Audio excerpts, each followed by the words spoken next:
All right, good evening, everybody. It is 7 p.m. on the North Fork of Long Island and 4 p.m. in the Napa Valley. I am Sam Kimball from Crush Wine Experiences, formerly New York Wine Events. And thank you guys for joining us on virtual day trip to wine country. We are here for some great selections to buy from the North Fork of Long Island for the new year. This is our first virtual tasting of 2022. So give yourselves a round of applause. You guys are the inaugural viewers and participants in our virtual tasting series, which has been going on for a couple of years. We're edging up to episode 100, if you can believe that. And we will be going to the North Fork of Long Island, to Cutchogue, New York, which is a beautiful village and town. And we'll be visiting with Suhru Wines. Suhru is an absolutely precious and awesome producer out on the North Fork. Got a great tasting house. And our theme with Suhru tonight is going to be Long Island wine country and its terroir. The land, the sea, the air, the soil, what makes it a special place for wine growing and wine making.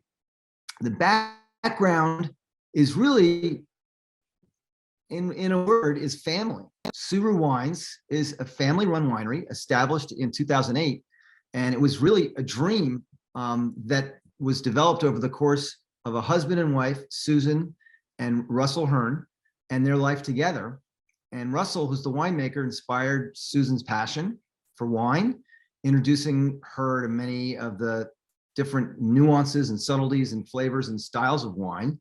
And it is a joint love of wine that inspired this brand, this Suhru Wines, and more on that in a few minutes with our special guest. Welcome everybody. Jump in the chat and let us know where you're logging in from. We'd love to see where everybody's based. We're really looking forward to a fun tasting. A few interesting stats about Suhru, about North Fork of Long Island, about Cutchogue, the town where the winery is. Cutchogue is, this is a little known fact, the sunniest town, the sunniest zip code in the state of New York. It's also the sunniest zip code on the eastern seaboard, because as you'll see when we look at the map in a moment, we're literally sticking 85, almost 90 miles out straight into the Atlantic Ocean from New York City. And it's a different climate than New York City. It's a different climate than the metro New York area. And it is very sunny, and it's perfect for growing grapes. And there's a lot of vineyards.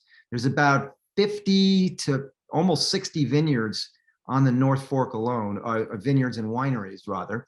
And 1.3 million people a year visit the North Fork of Long Island. We all hear about the Hamptons, and there's lots of people who go to the South Fork and go to the Hamptons, but the North Fork is really a wonderful destination, totally agricultural and very, very special.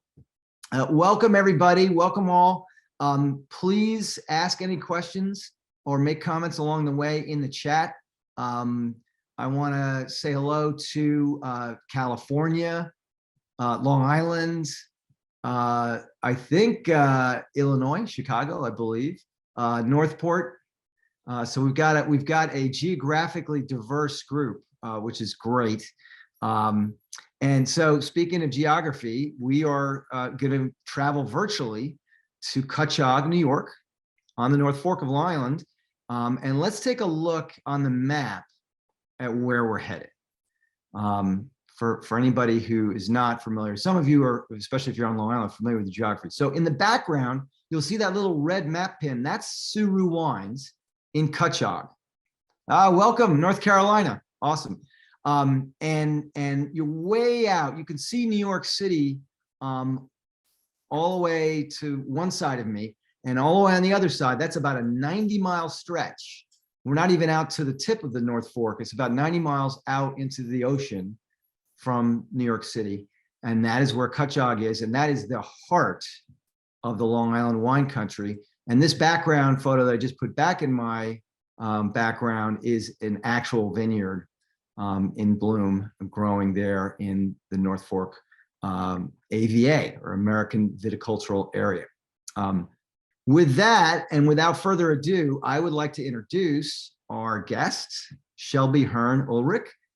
She's the daughter of Russell Hearn, the winemaker, and she's also the general manager and the boss at Suhru Wines. So welcome, Shelby. It is great having you here. Thank you. Thanks so much for having me. Great to be here as well. Where does this broadcast find you tonight? I'm in Riverhead. I'm from my house tonight. I'm not too far from the tasting room, about 15 minutes west. I know it I've well. got my beautiful tasting room behind me, so we're next best thing tonight. I love the new tasting room. It's the first I've been there the other day. It was the first time I've been there since you did the renovation and you turned it into Suhru Wines Tasting House, which is great. So when we talk about Suhru Wines, for anybody who's not familiar with your family and its winemaking tradition, what's the calling card of Suhru Wines? What's that special point of difference? Sure. Well, we really pride ourselves in making nice, refreshing, high quality, approachable wines. So we're really focusing in on the varietals that we personally, as a family, enjoy best, as well as the wines that we hope everyone will enjoy and really showcase our region, really kind of across the board, focusing on bright, crisp, dry, stainless steel fermented whites and all medium bodied, soft tannin reds, very food friendly across the board. One of the pillars in our family growing up was that good wine should always be enjoyed with good food, with great family and friends. So all of our wines are really designed to be enjoyed with a meal. That's great, and very much a fruit forward approach too, right? Absolutely. Yeah. Absolutely. Which is great, and I am a proponent of the same philosophy. It's rare that I am even sipping a wine and not having a bite of something delicious to go with it, because that's where the magic happens, is the combination and the pairing. And I have to ask you, how did you come up with the name Suru? It's Suhru. Absolutely. It was quite a process when we were originally deciding what we wanted to call Suru. We went through a lot of different options, and we really felt that it was the best reflection of the blending of styles and of tastes of both my parents. So Suru was started by my mother, whose name is Susan, which is where the SU comes from. And then our winemaker is my father, Russell, where the RU comes from, with our last name H in the middle. So you get Susan, Russell, Hearn, I'll smush it all together, and you get Suru, which is a really nice, I think, representation of what the brand originally was. Now we kind of have to stick my name, my sister's name, my husband's name in there to really fully encapsulate it, but we're trying. Well, I remember when I first met your family, and this is going back 7+ years ago, and I thought the name was so interesting and catchy, and I think that's proven to be the case.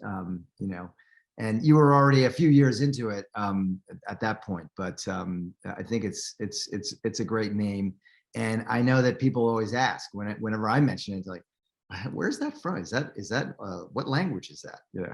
Absolutely. It's funny, when we were the original name that we were considering was Suru, so without the H. It was actually my mother's email address at the time.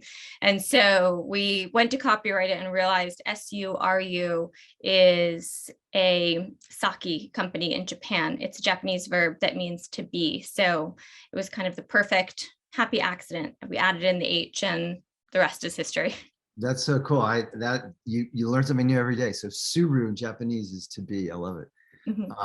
So now your father, Russell, is the winemaker, but he's been a very prolific winemaker on the North Fork of Long Island for a number of years. He's from Australia originally, and he's really collaborated with various folks in the wine world from around the globe. Tell us a little bit about his background, because obviously in terms of the taste profiles and the creative direction for the winemaking, you know, that's his corner of the company. Tell us more about Russell and his sort of approach to winemaking. Absolutely. So my father grew up in and around wine. He was first introduced through a kind of a summer job, just working cleaning in the winery. My grandmother, his mom, worked in sales for a winery in Western Australia in the Swan Valley. In Margaret River. So he was introduced there and started working a little bit at a winery and really started to fall in love with it. So he decided to pursue winemaking and worked for a number of years at Hortons in Western Australia, which is the one of the largest wineries in Australia and still is to this day. So we started working there, worked there for a number of years, really fell in love with wine, and then did a number of harvest exchanges. So worked in New Zealand, in France, in Burgundy, as well as in the US in a number of areas before meeting my mom, who is an American. The American and the Australian met in a youth hostel in New Zealand and slowly made their way back to the US. So he came here following a girl and stayed ever since. So he worked for a number of regions in the US when they first moved here. He worked for a winery in Massachusetts and Virginia, looked at a couple out of California, and then decided to settle on the North Fork. So he's been making wine on the east end of Long Island since 1990. He was originally the winemaker for Pellegrini for when they first opened, and he was the winemaker there for a number of years. He's also currently the winemaker for Leap Cellars as well as Suhru Wines, so it's got a nice imprint in the North Fork, and is also the founder of Premium Wine Group, which is the first custom production winery on the East Coast. So he opened Premium in 2000, which was really designed to allow small producers like Sue, like ourselves, to flourish and grow as we slowly scale and grow over the years without having to put the very large financial investment of building our own winery. So we make all of our wines at Premium Wine Group under his direction, which is very convenient because we do have our winemaker right on site every day. But it's really great. Premium Wine Group, it's basically, I usually kind of describe it as the WeWork of wineries. We come in, we bring all of our own fruit, we have all of our own wine direction, and then they've got a really great staff there that executes our vision for us to make sure that we're having the highest quality wine with access to state-of-the-art equipment, which is really fantastic. Yeah, no, that's great. And here he is surrounded by in his elements, surrounded by the toys at the facility there. Yeah, no, it's great to hear that. I mean, I know a little bit about it, but I think that for everyone watching to understand the depth and the breadth of Russell's experience as a winemaker is hugely helpful in terms of understanding where Suru is coming from. And as far as the winery was founded in 2008, Suru, the wine brand. Yes.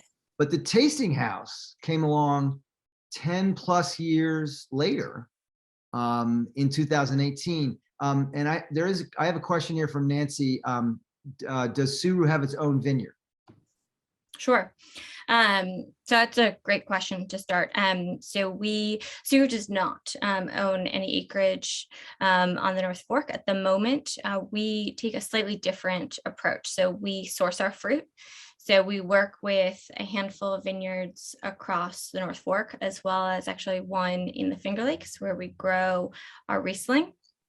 And it's been a really great way for us as a smaller brand to really be very selective and pick and choose the individual varietals that we work with, as well as the individual vineyards that grow them best. So it gives us a little bit more flexibility to chase quality. For almost all of our wines, we're getting the same fruit from the same vineyard, from the same row, from the same vine year after year. We've got some really nice consistency coming through there.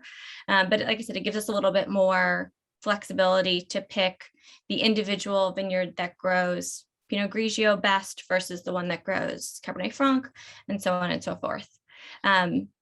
But coming back, Sam, to your question, so we started Suru in 2008. It was originally a second career for my mother. So she wanted to start it small and grow it over time as she slowly retired from her first career as a physical therapist.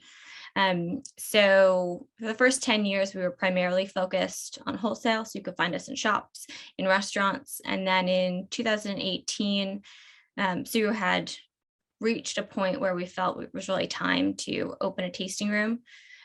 My career and background is in wine sales and marketing. So I was actually at the time getting ready to leave another position. I had been working in Brooklyn and in Manhattan. So I was getting ready to move and decided to move out here and open the tasting room. So we opened in 2018, May of 18, and had a couple of fun years to really grow. And then pandemic hit, and it's been a challenge ever since, but it's been really nice for us.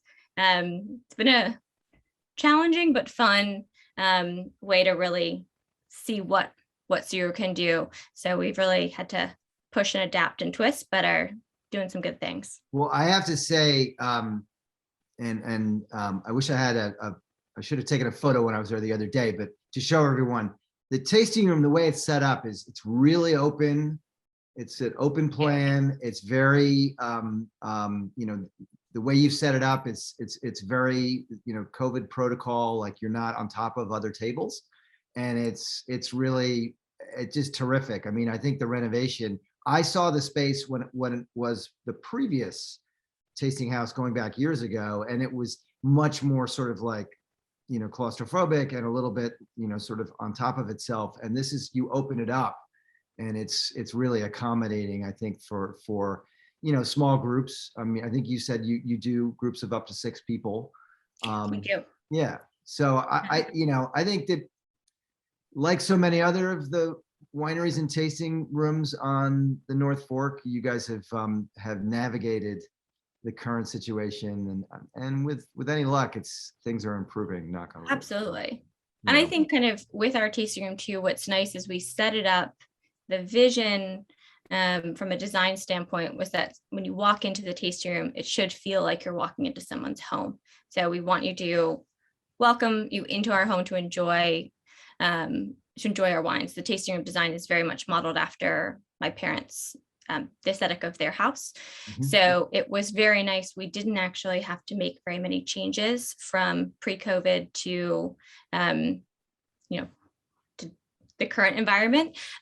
With spacing, we'd always had this very wide open kind of homey feel to the space, which was really great. Absolutely. Question from Alicia.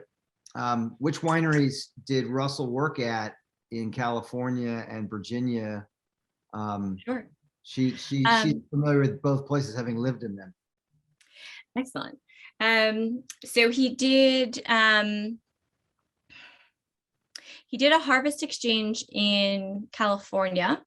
And to be perfectly honest, the winery, the name is escaping me. I don't believe, if I remember correctly, I don't believe that the brand is still there under that name. So I don't actually have an answer for that at the moment, but when he first moved to the US and was working full time, he was the assistant winemaker for Culpeper Winery in Virginia, as well as Commonwealth Winery in Massachusetts. So those were the 2 East Coast wineries that he worked at in the late 80s before moving to Long Island. Alicia, if you have any Virginia wineries that you're particularly fond of, let us know. We've never done one of these profile and virtual tasting sessions with a winery in Virginia. And there's, from what I know, there's some good ones. So we should do that at some point. All right, a couple more questions and then let's get tasting wine.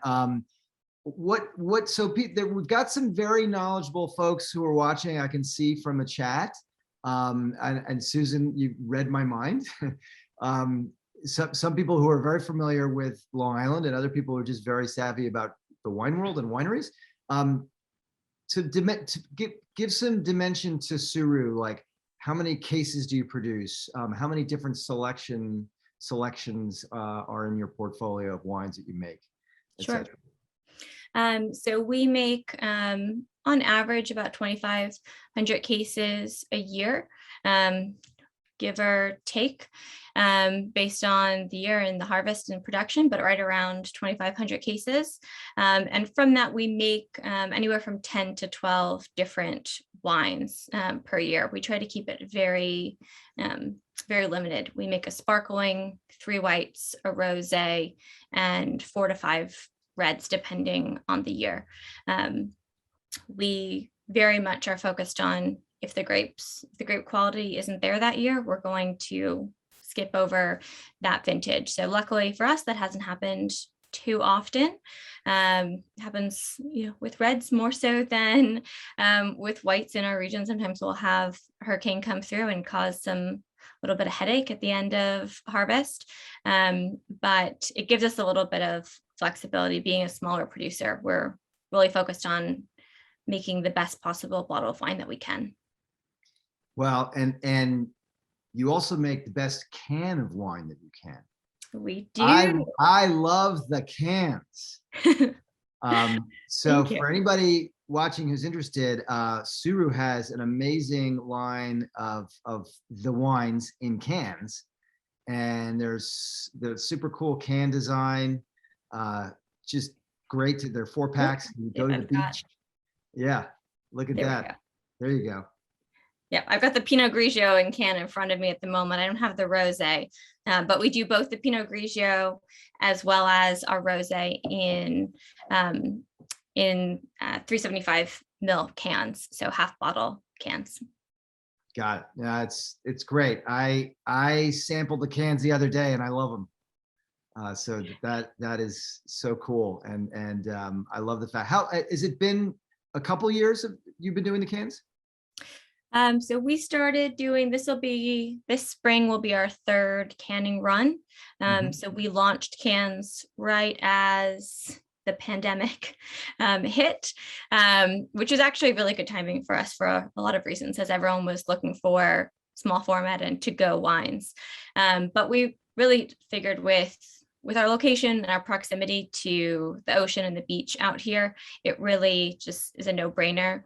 So many times I myself find myself out at the beach on a boat, kayaking. You want something to drink. You don't want to have a whole bottle with you. So it makes it so convenient for just grab and go, or even just, when I want to have a glass of wine, husband wants to have a beer, what have you, makes it nice and easy to open that without having to worry about finishing the bottle.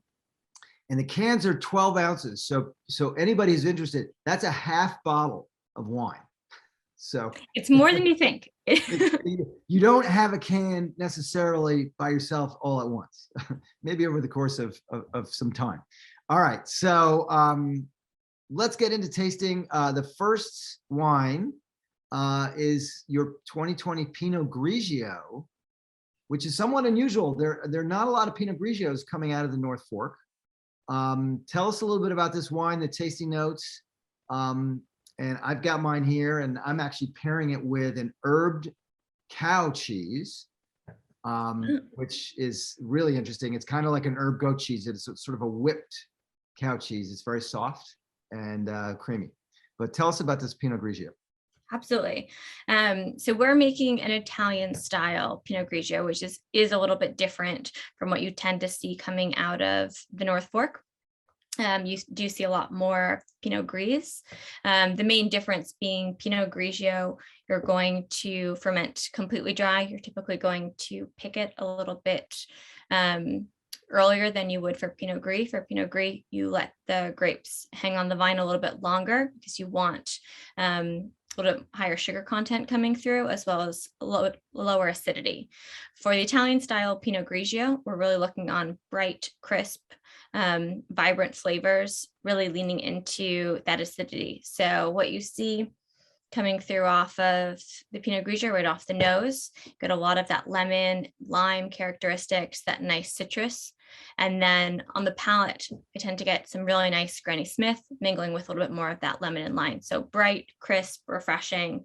Pinot Grigio is our signature white. It is consistently one of our most popular wines, and is one that we see a lot of success with.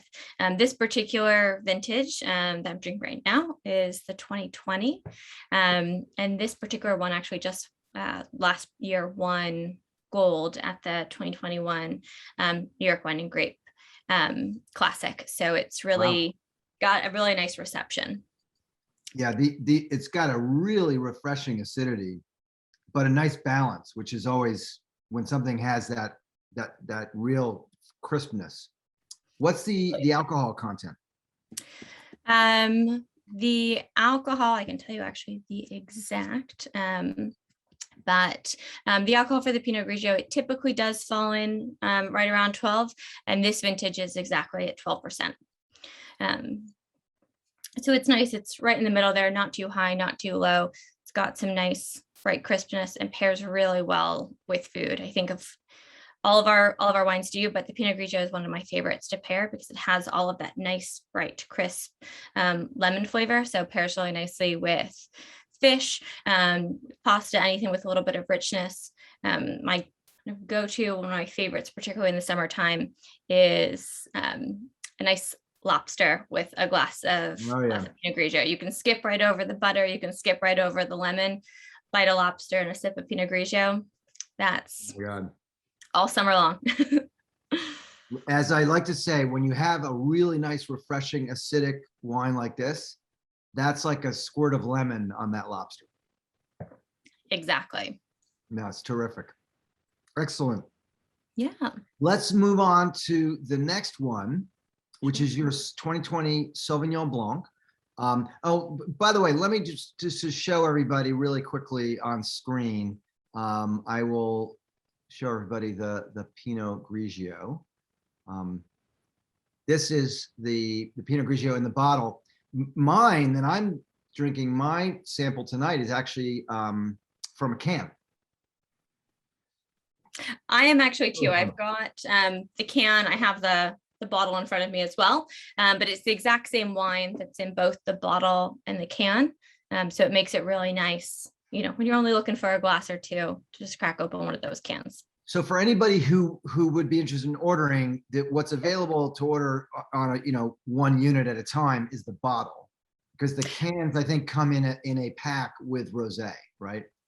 You can get them as a mixed or on their own. So the cans come in 4-packs. They're $34 for 4. So it's $34 for the equivalent of 2 bottles of wine.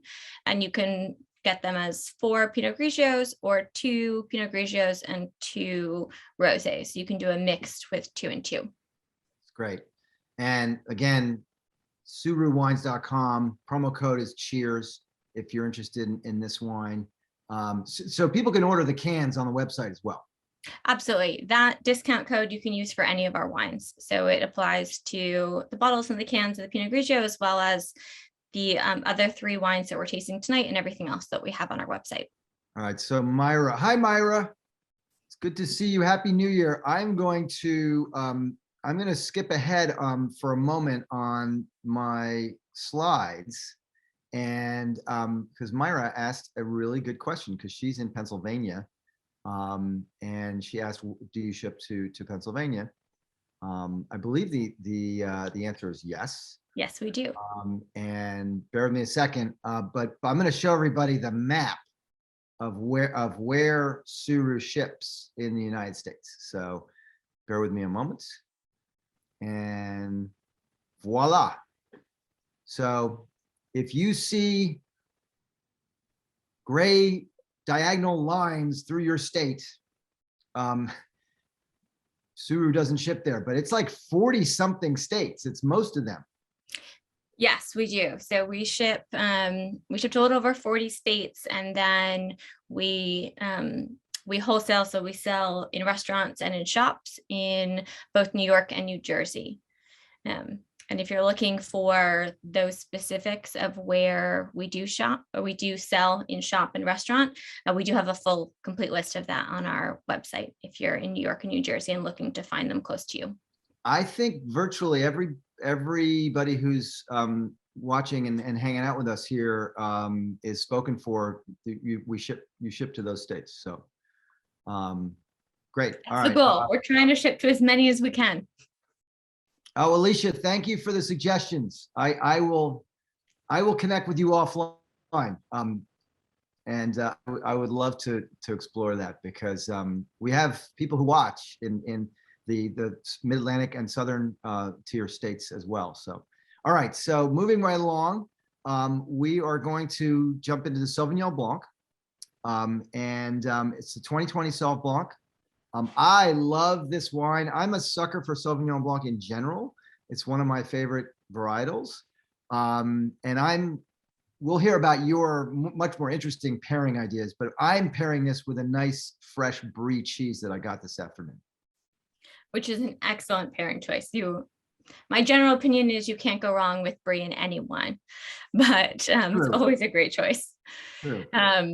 So our Sauvignon Blanc, the wine that Sam and I are actually both drinking tonight, is our 2020 Sauvignon Blanc. This is a pre-release. This vintage will be released next month. So we do have the 19 available currently, but we'll have the 20 coming very shortly. They're both excellent.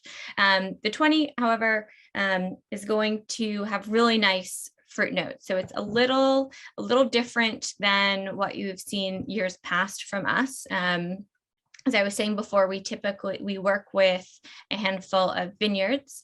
In 20, we actually had to change vineyards. So we got a slightly different terroir coming into the wine, slightly different flavor profile, but one that we're very happy with. So typically what we've seen from our Sauvignon Blancs is you get that really nice light herbal quality. You get a little bit of gooseberry, some nice light green notes coming through. So really nice bright fruit notes, a little bit of lime. We're making a French style Sauvignon Blanc, so really leaning into the minerality of the grape there. What's nice about the 2020 and what we've seen with this particular vineyard, which we have worked with in the past, but hadn't the last couple of years just because they didn't have fruit available. This particular vineyard shows a really nice tropical note. So you get a little bit of that guava coming through, as well as the gooseberry on the nose. You start to get a little bit of honeydew melon, a little bit more round, lush flavors. You're also going to get a little hint of pineapple coming through on the finish as well. So it's a little bit more dynamic, a little bit more complex. You get a really nice range of fruit notes coming through. And we're really happy with how this one has turned out. Yeah, this one, I love the tropical, the additional secondary notes of tropical and melon. I definitely get a little bit of citrus, but it's complex, and the finish is terrific. I mean, this finish is just amazing. Thank you. Any grass or hay, Mark asks? Yes, you definitely get a little hint of that grassiness on the nose. I would say if that's style that you're particularly interested in, I would recommend our 19 over the 20. I think that grassiness comes through a little bit more with the previous vineyard that we are working with. The 2020 is going to lean a little bit more into those brighter tropical fruit notes coming through. And this, really nice. The vineyard is North Fork based. Oh, absolutely. We moved one town over. So the vineyard that we're working with in 2020 and moving forward is in Mattituck versus the vineyard that we had been previously working with. It was in Cutchogue. So just slight difference of sun days, slight difference of soil. So just makes a little bit of difference in the flavor profile. You know, I'm really glad you brought that up, because and I'm based out on the eastern end of Long Island, and I'm 10, 15 minutes away from the North Fork. There are microclimate differences on the North Fork itself, which is only a 20-something mile stretch of land. And so the microclimate of, Southold is very different than Mattituck or Northville, for example, are there all these little areas, and that's important. And the soil there are soil differences too. Absolutely. It's really funny when I think about it sometimes. So we make about a dozen wines, and we work with just about a dozen vineyards for those wines. We work with a large variety of, the vast majority of them are in Cutchogue. But even within the small town that is Cutchogue, we're working with a number of different vineyards for different varietals, because there's that big of a difference from one vineyard to the next on what grows best. And I think with the North Fork, because it is such a small geographical area, but is surrounded on three sides by water, weather tends to come across the North Fork diagonally, which means that you can very often have, and it happens very, very regularly. I'm in Riverhead, which is 15 minutes west, or I live in Riverhead, which is 15 minutes west of our tasting room in Cutchogue, and it regularly will be raining at my house and blue skies at the tasting room, or vice versa.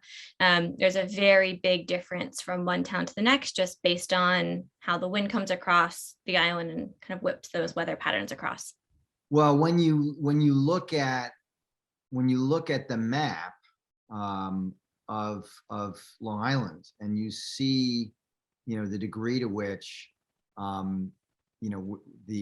we're sticking that far out into the Atlantic Ocean, it's dramatic, and that's where you get that microclimate, the dynamics of microclimates. If you look at this map, imagine how much the weather changes given all of that water on both sides of Long Island, the Long Island Sound, the Atlantic Ocean, and then the bays and the bodies of water at the eastern end.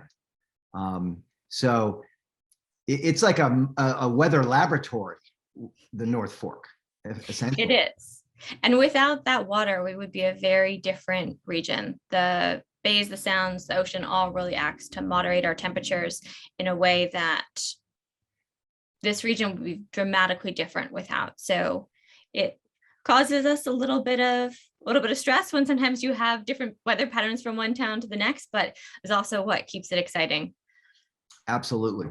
All right. So I had this Sauvignon Blanc with some Brie. I mean, it just, the rind of the Brie with the tropical fruit notes, I mean, it's just amazing. What's your favorite food to pair with the Sauvignon Blanc?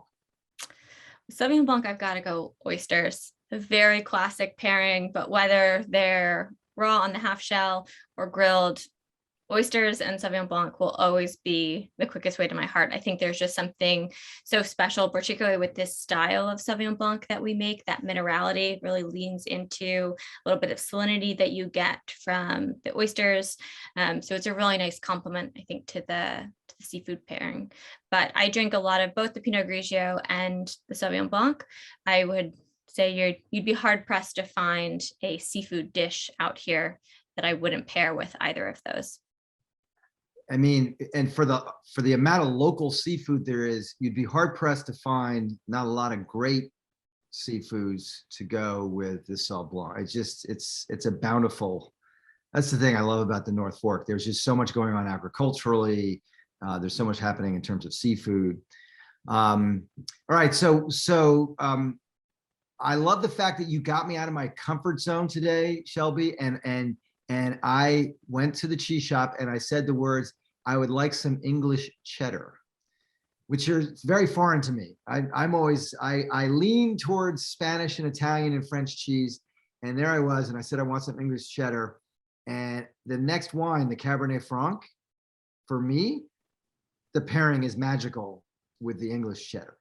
Excellent. I'm so glad that you like it. I think English cheddar to me it's one of those styles that gets overlooked very regularly. It just adds there's something a little bit extra. It's so different from what we as Americans often think of as cheddar, but it has all of that richness, those nice tyrosine crystals. So you get that little bit of burst of flavor, which complements the minerality and the agedness of the wine, I think, really nicely.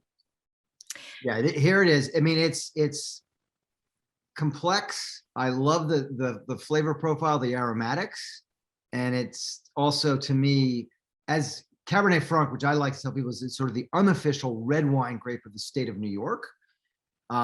This does Cabernet Franc New York style proud. I agree.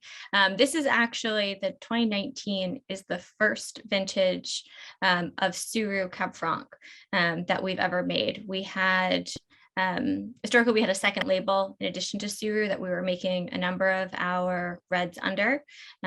We have decided in the last couple of years that it made more sense to consolidate under one brand, particularly as Suru started to lean more and more into reds. So we're really, really excited about this. This wine was released in September, so it's brand new. This is the first of many. Our 2020 Cab Franc, I was actually just tasting the other day, is tasting beautiful, as is the 21. So looking forward to seeing the next couple of vintages of this.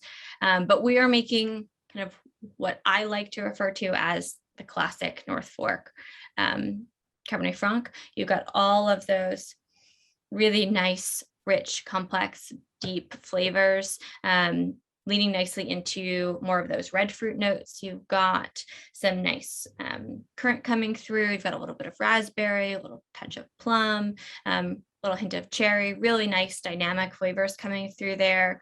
The Cab Franc tends to have just that nice little bit of an herbaceous quality on the finish too. You get a little bit of those dried herbs, as well as that little bit of acidity and that little bit of spike, giving it a nice little lift on the finish, which is nice. Now, I love this. The balance is amazing. You know, the aromatics, the start and the finish. It's like it's like a play. It's like a well-written play. There's an act 1, an act 2, and act 3, and it just all works together.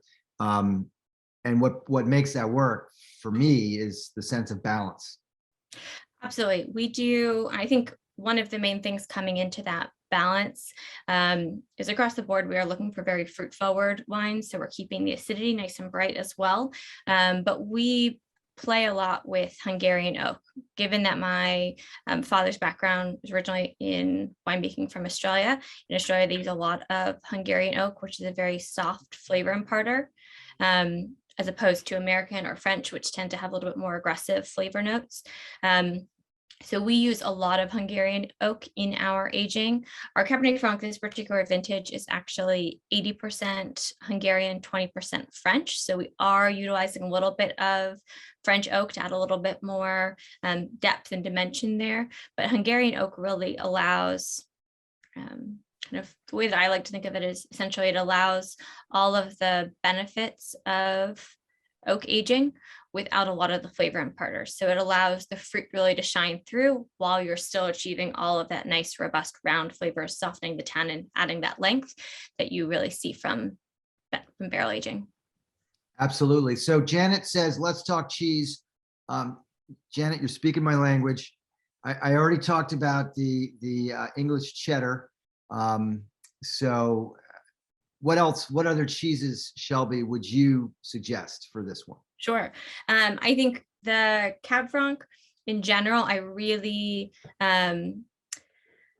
like pairing this wine with something with a little bit of a more herbaceous note. So anything that's got, one of my kind of go-to favorites is anything with a rosemary crusted rind on it, something that's really incorporating that herb characteristic, I think pairs really nicely. Tends to bring out a nice complement to the fruitiness of the wine with that savory quality of herbs, pairs really nicely. I also, kind of going back to, we talked about, I know you're having a Brie with the Sauvignon Blanc. I do, one of the kind of classics in our house is no matter what holiday it is, there's a baked Brie, usually themed some way to the season. And this summer I did a lot of, my husband got a smoker beginning of the summer. So we did a lot of smoked baked Bries, which was really nice. Just throwing it on the smoker with a little bit of rosemary, a little bit of olive oil, that I think, again, pulls out really nice flavors. I'm a big fan of just about anything with rosemary paired with this wine, whether it's lamb, a stew, anything with this nice kind of hearty, herbaceous qualities pairs really nicely. Shelby, you are setting the bar high, Susan has said, which I agree. I pity the other special guests we're going to have over the next few weeks and months. Well, thank you very much. I appreciate that. I'll be back in a couple weeks, so if you want to hear more, come to the Valentine's Day tasting. come to the tasting house. By the way, this Cab Franc, to me, let me know if you agree, it's a medium-bodied red, right? I mean, Yes. This is a cool climate, North Fork. You're not going to get these giant fruit bomb, like gigantic reds that you would get out of California or Italy. Nothing wrong with those, but this is a really elegant medium-bodied red, but it has a tremendous impact. It's powerful. And so I got a little crazy and I tried it with the Stilton that I have here, which I was saving for the last wine, which is a fuller body red. And it is just, it's also magical with the Stilton cheese. So this is a very versatile wine, I think, in terms of food pairing and flavor profile. Absolutely. I think, and it's one of the things that I think makes Cab Franc so successful across New York. One of the reasons that it grows so well here and that you see such high quality Cab Franc coming through is it does, I think at its core, it's got the balance that you want. It has all of this fruit note, just inherent on the grape. It also has all of this richness. You can play a lot with barrel aging to add, you can make it a fuller bottle of wine if you want. You can also keep it nice and medium, which is what we tend to do, and let that fruit shine, but it's very versatile, both with food pairing and what you can do with it in the bottle, which makes it a lot of fun, I think. Yeah, absolutely. All right, so we're coming around we're down the home stretch here, and we're going to talk about the Ember, which is a red blend. Super interesting because for a cool climate red blend, it's got noticeable and rather charming tannic quality to it, which will lend itself to other types of foods. So tell us a little bit about this, and I saved a little of my Stilton. I almost finished it with the Cabernet Franc, but I saved a little for the Ember. So tell us about this wine, and this is a brand new, right? Yes. So this, we are drinking the 19 Ember, which was just released. So we have just released this new wine, which we're really excited about. It's a 19, so it's still on the younger side, but I think drinking really beautifully, as is the 19 Cab Franc. Our Ember is our Bordeaux blend. So it is a very classic blend of the 5 main Bordeaux red varietals. So it's predominantly Merlot blended with Cabernet Sauvignon, Cabernet Franc, Malbec, and Petit Verdot. So we have all 5 of the main Bordeaux red varietals.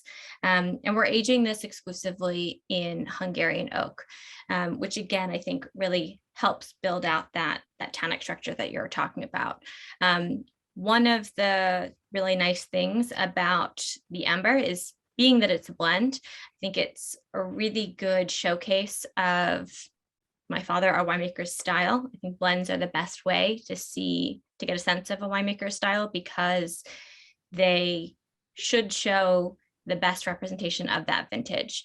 So our Ember you tend to see really nice red and dark fruit notes coming through. You get all of that nice blueberry and blackberry, that raspberry, cherry, deep plum, really kind of lush, round, rich flavors coming through. I get a little bit of tobacco, a little leather. Absolutely. You get just a touch of that on the finish, that little bit of smoke, which is all coming through from all of those tobacco, the leather, that smoke, all of it's coming through from the barrel aging. What's nice about this wine in the blend is each of the 5 varietals that we're using for the blend, we're aging individually. So you can we have a lot of fun coming into the spring, tasting all the blends, deciding which percentages we're going to do for this vintage. And what we consistently see is while the Malbec is the smallest percentage in this blend, it gives the most amount of flavor to that finish. Most of that tannic structure, that smokiness, that leather, all of that's coming from the Malbec versus the Petit Bordeaux and the Cab Franc add a little bit more of that lift, a little bit more of that grip on the finish. So it's a really nice, kind of coming back to what you were saying before about balance. I think the Ember is for us, is the epitome of that. You've got all of that fruit coming through from the Merlot and the Cab Sauv up front, the Malbec adding that smokiness and that dimension and that lingering finish on the end, and then the Cab Franc and the Petit Bordeaux adding a little bit of that bite, that sharpness, that grit, that tannin on the finish. I don't know, maybe because it's deer hunting season on Long Island, I see this with a nice venison with sauce. Like this would go great with that type of a dish. But I think it holds up to, a filet mignon or, absolutely. A Absolutely. It pairs really nicely with steak. I do it a lot this time of year with chili or a stew, which absolutely you could do with venison. I tend to, in our house, we tend to lean towards lamb, which definitely has something to come back to with my dad's Australian roots, but lamb is typically the go-to. So both the Cab Franc and the Ember both pair really nicely with lamb, but I think with a chili or a stew or something, those really nice, hearty, warm weather meals, this pairs really nicely. Now, this is great. You know what I like about these 4 wines, Shelby? You could buy these as a 4-pack, and this could be the wines for a really nice meal at home.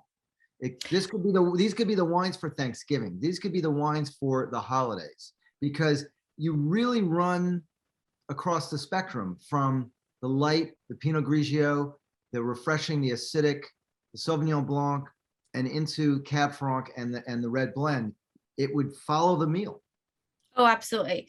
You throw our sparkling into this mix, and this is very close to what I drank on Thanksgiving. Right. So it absolutely is. And I think that's kind of what we try to do. We're making, we're not looking to make 20 wines. We want to keep it under, 10 to 12, so that you have kind of a wine for every occasion, so that you can build a whole meal around the transition from a couple of wines, and you got a wine to go with just about everything. Yeah, no, absolutely. So I want to share my screen again and show just quickly show the website but these are like, I'm loving. I tasted all the wines before, but when I have them with the cheeses, when I'm pairing them with foods, it's a whole nother experience.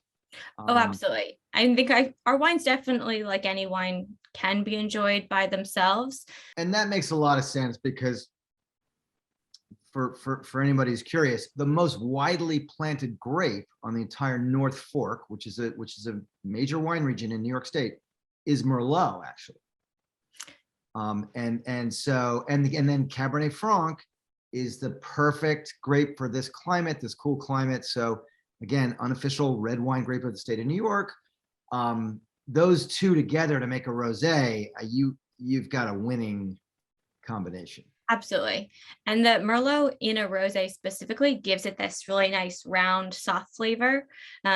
We tend to have a little bit more Cab Franc. We're Cab Franc dominant in our rosés, because coming back to wanting to be very food friendly, Cab Franc in a rosé and on its own has this really nice, bright, crisp, acidic quality to it. So it adds a little bit more lift, a little bit more brightness, makes it really just that little bit more refreshing on a hot day. Absolutely. I'm going to do something I've never done on these broadcasts, and that is I'm going to make a really goofy hockey analogy, because I'm a big hockey fan. I grew up in upstate New York, and I grew up playing hockey. So Wayne Gretzky, the greatest hockey player of all time, whatever team he was on, he made all the other players better. Merlot makes the other varietals better. Whenever you Absolutely. blend Merlot into a wine, a rosé or a red blend, a Bordeaux blend, it makes everybody better. That's how I Absolutely. see Merlot. I've never heard it compared that way, but that's a really great analogy that I will use from here on out, because it's absolutely true. Merlot, I think Merlot brings so much to the table. Everyone's got their opinion on Merlot on its own. You may love it, you may hate it. Personally, I love it, but everyone's got their own opinion. But when it's used in a blend, I don't think there's ever anything negative that can be said about it, because it adds that richness, that roundness. It brings all of that fruit. Really, it brings something quite substantial to the table. Yeah, no, it enhances the whole thing. Well, I want to thank you for hanging out with us, Shelby. It's been great. You Yeah, have this has set been so much fun. You've set the bar high. I want to thank Myra. I'm going to call out Myra for logging in from the Dominican Republic tonight. So you get the distance award, Myra. Bless your heart. It's great to see you again. And for those of you who are curious, our next broadcast of a virtual day trip to wine country is on February 8th. We're doing a special 5 winery show where we're going to profile 5 great wines from New York State for Valentine's Day. And actually, Shelby is on that broadcast as one of the 5 winemakers or winery representatives. So if you're curious about wines for Valentine's Day and you enjoyed this, come on back. We'll be back on February 8th. And thank you guys for tuning in. Shelby, thank you so much for being a part of this. And we will see you soon at the tasting house. Yes, please come visit me anytime. I want to try the sparkling. I highly recommend it. Excellent. All right, guys. Thanks so much, guys. Well, thank you for tuning in. Stay safe, everybody, and we will see you soon. Thanks, Shelby. Thanks. See you later. Bye-bye.